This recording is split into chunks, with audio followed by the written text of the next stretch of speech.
বৃষ্টিতে জলমগ্ন কলকাতার একাধিক এলাকা, চিনার পার্ক, হলদিরাম, কৈখালির একাধিক এলাকা জলমগ্ন। এই মুহূর্তে আমাদের প্রতিনিধি অনুপমের সঙ্গে রয়েছে মেয়র পরিষদ দেবরাজ চক্রবর্তী। অনুপম, সরাসরি তোমার কাছ থেকে জানতে চাইবো, কি বলছেন মেয়র পরিষদ, এই ছবি কেন?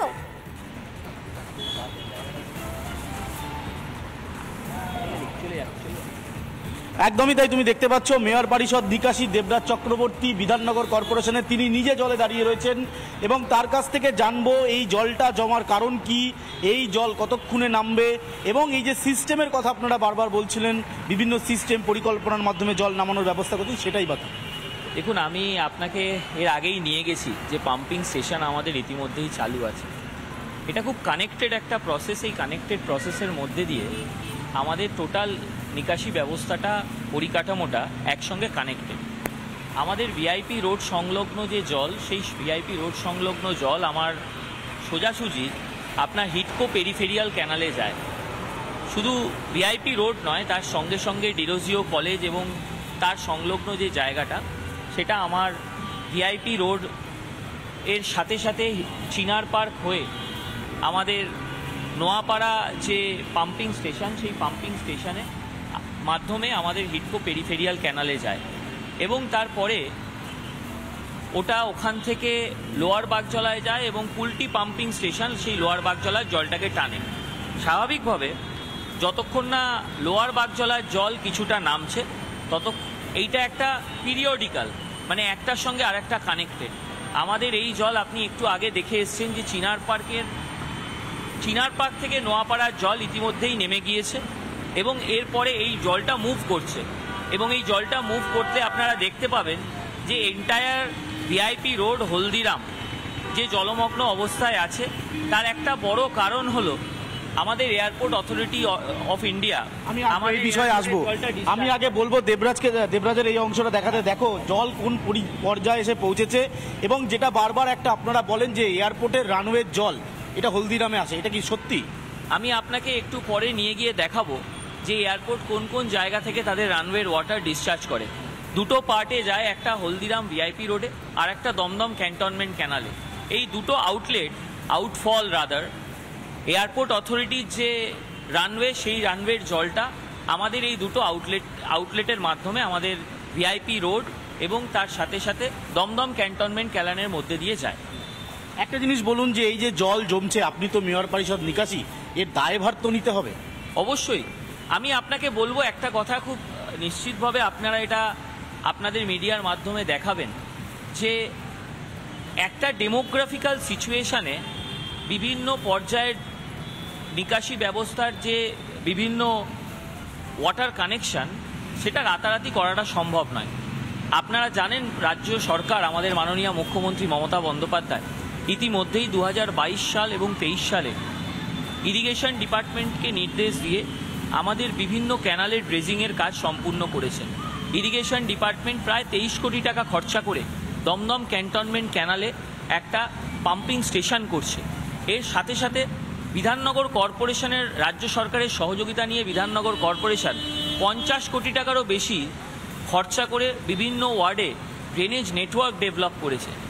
এই সবকটাই আস্তে আস্তে আমাদের কমপ্লিমেন্ট করছে, কিন্তু তার সাথে সাথে আমি বলবো যে এটার আরও বৃহত্তর প্ল্যানিং আমি রাজ্য সরকারের কাছে ইতিমধ্যেই এই প্রস্তাব রেখেছি। বিধাননগর ব্যারাকপুর যে ড্রেনেজ সিস্টেমের যে মাস্টার প্ল্যান তৈরি হচ্ছে, সেই মাস্টার প্ল্যানটাকেও এটার মধ্যে ইনকর্পোরেট করা, এটাকেও এই মাস্টার প্ল্যানের মধ্যে ইনকর্পোরেট করা। কিন্তু আপনারা এই এক্সিকিউশনের কথা বলছেন, আমরা বলছি মানুষ এই এক্সিকিউশনের ফল কবে পাবে?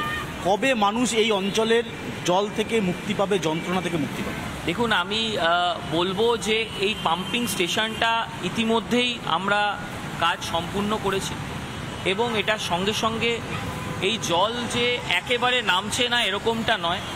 আমি বলবো এই টাইম টেকিং প্রসেসটা আরও যাতে দ্রুততার সঙ্গে করতে পারি, সেটা আমরা রাজ্য সরকারের সঙ্গে ইতিমধ্যেই টেক আপ করেছি এবং রাজ্য সরকারও তার প্ল্যানিং এবং এক্সিকিউশন খুব তাড়াতাড়ি যাতে করা যায় সেটা করছে। আমরা ইতিমধ্যেই এশিয়া ডেভেলপমেন্ট ব্যাংক তাদের সঙ্গেও কথা বলেছি যাতে একটা অর্থনৈতিক সহযোগিতা নিয়ে রাজ্য সরকারের মাধ্যমে আমরা যাতে এই ড্রেনেজ নেটওয়ার্কটাকে ডেভেলপ করতে পারি, যাতে আগামী দিন এই জলের সমস্যা মিটে যায়। মেয়র পরিষদ সদস্য নিকাশি বিধাননগর পুর নিগমের দেবরাজ চক্রবর্তী সরাসরি ছিলেন আমাদের প্রতিনিধি অনুপমের সঙ্গে এবং তিনি সরাসরি বললেন যে এই বিষয়ে ব্যবস্থা নেওয়া হবে। কবে সমস্যার সমাধান? মালদাতে যেখানে দেখতে পাচ্ছি টানা বৃষ্টির দোষর নিকাশি ব্যবস্থা, সেখানেও কোথাও হাঁটু সমান জল তো কোথাও আবার জল ছুঁয়েছে কোমর।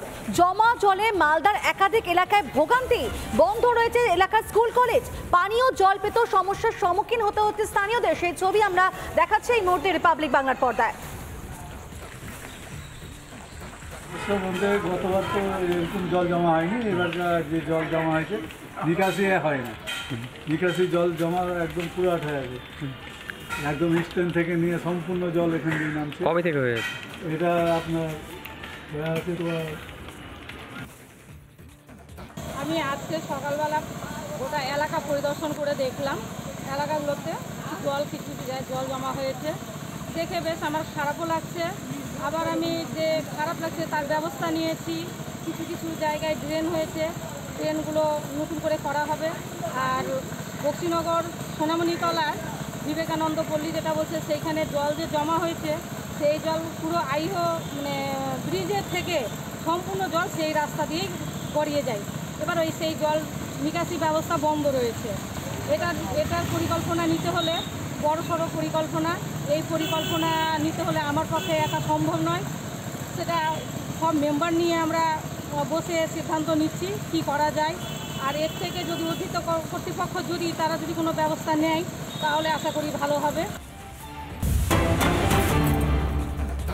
নজর রাখবো পরের খবরে। দুই রাজ্যের সীমানায় তৃণমূল পুলিশের তোলাবাজির অভিযোগ। বিরক্ত হয়ে বাংলা থেকে আলু আমদানি বন্ধ করলো পড়শি রাজ্য ওড়িশা। বাংলা থেকে আলু নেওয়ার মাসুল গুনতে হচ্ছে বলে অভিযোগ।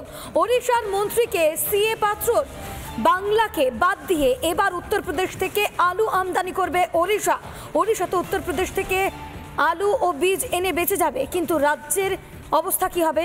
শাসকের তোলাবাজির দাম দিয়ে যাবে বাংলার মানুষ। কেসি পাত্র কি বলেছেন শোনাই আপনাদের। ହିଁ ଆଳୁ ଆସିବ ଏବଂ day to day 40 truck 50 truck 100 truck ଏଇ ଟାଇପ୍ର ଡେ ଟୁ ଡେ ଦିନକୁ ଦିନ ଅଧିକା ଅର୍ଡ଼ର ଦେଇକରି ଉତ୍ତରପ୍ରଦେଶର ଆଳୁ ଓଡ଼ିଶାକୁ ଆସୁ। କାହିଁକି ନା ୱେଷ୍ଟବେଙ୍ଗଲର ସରକାର ବାରମ୍ବାର ଆମର ଆଳୁ ବେପାରୀମାନଙ୍କୁ ହଇରାଣ କରୁଛି। ଆମର ମାନ୍ୟବର ମୁଖ୍ୟମନ୍ତ୍ରୀ ବି ନିବେଦନ କଲେ ତାଙ୍କର ମୁଖ୍ୟମନ୍ତ୍ରୀଙ୍କୁ, ସେ କହିଲେ ଦିନେ ଦୁଇ ଦିନ ଭିତରେ ପ୍ରୋବ୍ଲେମ୍ ସଲ୍ଭ ହେଇଯିବ। ଆମେ ଅପେକ୍ଷା କରିଥିଲୁ, ତାପରେ ବି ପ୍ରୋବ୍ଲେମ୍ ସଲ୍ଭ ହେଇପାରିଲା ନାହିଁ। ତେଣୁ ଆମେ ବାଧ୍ୟ ହେଇକି ଡିସିସନ୍ ନେଲୁ ଯେ ଏ ପ୍ରୋବ୍ଲେମ୍କୁ ପୁରା ସଲ୍ଭ କରିବା ପାଇଁ ଉତ୍ତରପ୍ରଦେଶ ଆଳୁ ଆସିଲେ ଆମର ଭଲ। ସେ କଥା ମଧ୍ୟ ଆଉ ବେପାରୀ ମହାସଂଘ ମଧ୍ୟ କହିଲେ। ତେଣୁ ଆମେ ଆଜି ନିର୍ଣ୍ଣୟ ନେଇଛୁ ଯେ ଏଥରକ ଧୀରେ ଧୀରେ ୱେଷ୍ଟବେଙ୍ଗଲର ଆଳୁକୁ କମେଇବୁ ଆଉ ଉତ୍ତରପ୍ରଦେଶର ଆଳୁକୁ ଆମର ଓଡ଼ିଶାକୁ ଆଣିବୁ। ওড়িশার খাদ্য সরবরাহ মন্ত্রী কেসি পাত্রর বক্তব্য আমরা শুনলাম। এবার আপনাদের একবার শোনাই আলু ব্যবসায়ীরা যারা রয়েছেন তারা কি বলছেন, শুনুন। দামটা কি কমার আশঙ্কা? যেরকম মনে হচ্ছে সেরকম কমার আশঙ্কা নেই, হতে পারে যে 28 থেকে 30 হতে, কিন্তু তার থেকে নিচে আর কমবে না। আচ্ছা, আমদানি রপ্তানির ক্ষেত্রে কি তাহলে ব্যবসার কি একটা বিরাট বড় ক্ষতি হচ্ছে, যেহেতু ওড়িশা সরকার আর আলু নিচ্ছে না?